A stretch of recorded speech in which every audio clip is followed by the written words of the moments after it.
تعجل من الشاهدين والشاكرين والحمد لله رب العالمين আলহামদুলিল্লাহ সমস্ত তারিফ ও প্রশংসা রব্বুল আলামিনের জন্য।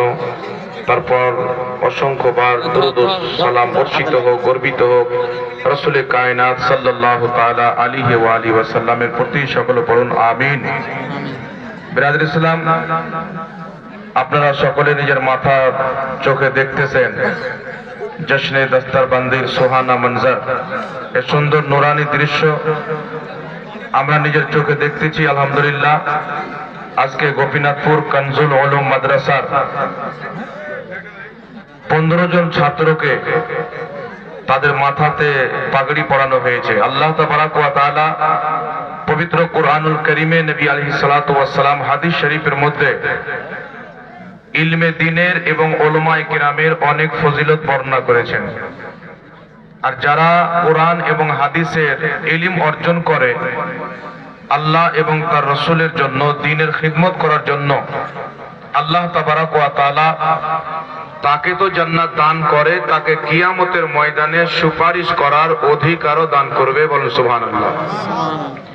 এই জন্য পৃথিবীর মুসলমান আসমাউর রিজালের বিশ্ববিখ্যাত ইমাম ইয়াহইয়া বিন মাইন রাহমাতুল্লাহ আলাইহি যখন ইন্তিকাল করলেন মদিনা শরীফে, তো মানুষজন আলোচনা করলেন হযরতে ইয়াহইয়া বিন মাইনকে রাসূল করিম সাল্লাল্লাহু আলাইহি ওয়াসাল্লামকে যে তাখতের উপরে গোসল দেওয়া হয়েছিল তিনাকেও যেন গোসল দেওয়া হোক। তো কিছু লোক বললেন দেওয়া হোক, কিছু লোক বললেন না দেওয়া হোক। তো তিনার জানাজার ভিড়ের একটি আওয়াজ এসেছিল যে ইয়াহইয়া বিন মাইন রাহমাতুল্লাহ আলাইহি এমন একজন মুহাদ্দিস, তিনি রাসূল পাক সাল্লাল্লাহু আলাইহি ওয়াসাল্লামের প্রতি যারা মিথ্যাচার করত তাদেরকে ছেটে আলাদা করে দিয়েছিলেন। অর্থাৎ যারা মিথ্যা হাদিস বর্ণনা করত রাসূল পাকের নামে বানিয়ে বানিয়ে, তাদেরকে যাচাই বাছাই করে তিনি ছেটেছেন। তিনি হচ্ছেন ইমাম ইয়াহইয়া বিন মাইন।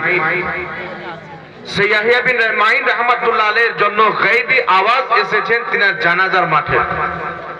এইজন্য আল্লাহ তাবারাক ওয়া তাআলা উলামায়ে কিরামের কদর ও মনজিলাত, মান ও সম্মানকে অনেক উঁচু করেছেন, অনেক ঊর্ধ্বে করেছেন। আল্লাহ পাক পরওয়ারদিগারে আলম বলেন, কুল হাল ইয়াস্তাবিল্লাযীনা ইয়ালামুনা ওয়াল্লাযীনা লা ইয়ালামুন।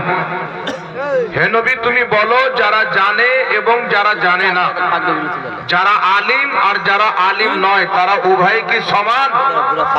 ইমাম সিউতি রাহমাতুল্লাহ আলাইহি তাফসিরে জালালাইনের মধ্যে বলেন, লা ইয়াস্তাবি, তারা উভয় কোনোদিন সমান হতে পারে না। আল্লাহ পাক বলছেন, ফাসআলু আহলা যিকরি ইন কুনতুম লা